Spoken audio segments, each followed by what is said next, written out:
கிளிநொச்சி மாவட்டத்தை பொறுத்தவரையிலே கடந்த 2 வாரங்களுக்குள் எலிக்காய்ச்சல் என்று சந்தேகிக்கப்படுகின்ற 2 உயிரிழந்திருக்கின்றார்கள். ஒருவர் முழங்காவில், ஒருவர் கண்டாவளை பகுதியை சேர்ந்தவர்கள். இந்த எலிக்காய்ச்சல் என்ற பெயர் இருந்தாலும் இந்த காய்ச்சலுக்குரிய இந்த பரப்புகின்ற பாக்டீரியா, அதாவது லெப்டோஸ்பைரா, காய்ச்சலினுடைய பெயர் லெப்டோஸ்பைரோசிஸ், பரப்புகின்ற பாக்டீரியா லெப்டோஸ்பைரா கால்நடைகள், வனவிலங்குகள் மற்றும் எலி போன்ற ஊர்வனவினுடைய சிறுநீரில் இருந்து வெளியேறி நீர், குறிப்பாக வெள்ள நீர் போன்றவற்றில் கலந்து மனிதர்கள் அந்த பகுதிகளில் நடமாடுகின்ற போது தோலில் இருக்கக்கூடிய அந்த வெடிப்புகள் அல்லது காயங்களின் ஊடாக பரவுவதால் ஏற்படுகிறது. இந்த காய்ச்சலினுடைய அறிகுறிகளாக கடுமையான காய்ச்சல், தலையிடி, கண் சிவப்பாக இருத்தல், உடல் நோவு, தசை நோவு, வயிற்று நோவு, சிலருக்கு சுவாசம் சம்பந்தமான குணங்குறிகள், அதாவது இருமல், மூச்செடுத்தலில் கஷ்டம் போன்றவை இருக்கும். ஆகவே இவ்வாறான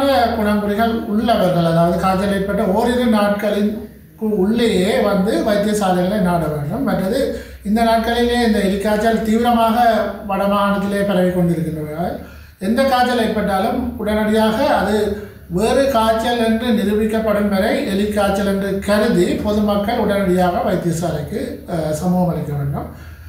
இரண்டாவது இந்த நாட்களிலே பிரச்சனையாக கிளிநொச்சி மாவட்டத்தில் இருக்கக்கூடிய காய்ச்சல் சளியோடு ஏற்படுகின்ற காய்ச்சல். இது 2 வகைப்படும். ஒன்று சமூகத்தில் இருந்து தொட்டக்கூடிய நிமோனியா, அதாவது சளிச்சுரம், அல்லது வகைக்குரியது அல்லாத நிமோனியா, அதாவது சாதாரணமாக இந்த குளிர்காலத்திலே வேகமாக பரவக்கூடிய நிமோனியா. இந்த 2 காய்ச்சல்களையும் பார்த்தோம்னு சொன்னால் காய்ச்சல், தலையடி, இருமல், சளி, மூச்செடுக்க கஷ்டம் போன்ற குணங்குறிகள் பிரதானமாக காணப்படும். ஏற்கனவே சுவாச நோய்கள் உள்ளவர்களுக்கு, குறிப்பாக நீண்டகால சுவாச நோய் உள்ளவர்களுக்கு இந்த காய்ச்சல் ஏற்படுகின்ற போது அவர்களுக்கு அந்த நோய் நிலைமை மிகவும் தீவிரமாகும். ஆகவே இவ்வாறான குணங்குறிகளை உடையவர்களும் உடனடியாக வைத்தியசாலைக்கு சிகிச்சை பெற வேண்டும். 3வது வகையான காய்ச்சல் வலிமையாக எங்களுக்கு ஏற்படக்கூடிய இந்த டெங்கு காய்ச்சல்.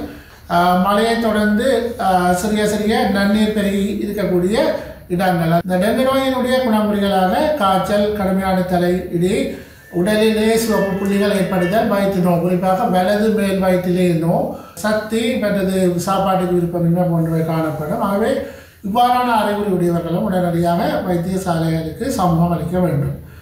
4வதாக இந்த உன்னிக்காய்ச்சல். இதுவும் இந்த குளிர்காலங்களிலே, மழை காலங்களிலே அதிக அளவிலே பரவக்கூடிய ஒரு காய்ச்சல், டைஃபஸ் என்று நாங்கள் சொல்லுவோம். இதுவும் கிட்டத்தட்ட இந்த எலிக்காய்ச்சலை போன்று அல்லது அந்த வகைக்குரிய அல்லாத நிமோனியாவை போன்ற குணங்குறிகளோடு ஏற்படும். ஆகவே இவ்வாறான குணங்குறிகளை உடையவர்களும் உடனடியாக வைத்தியசாலைகளுக்கு சிகிச்சையை பெற்றுக்கொள்ள வேண்டும்.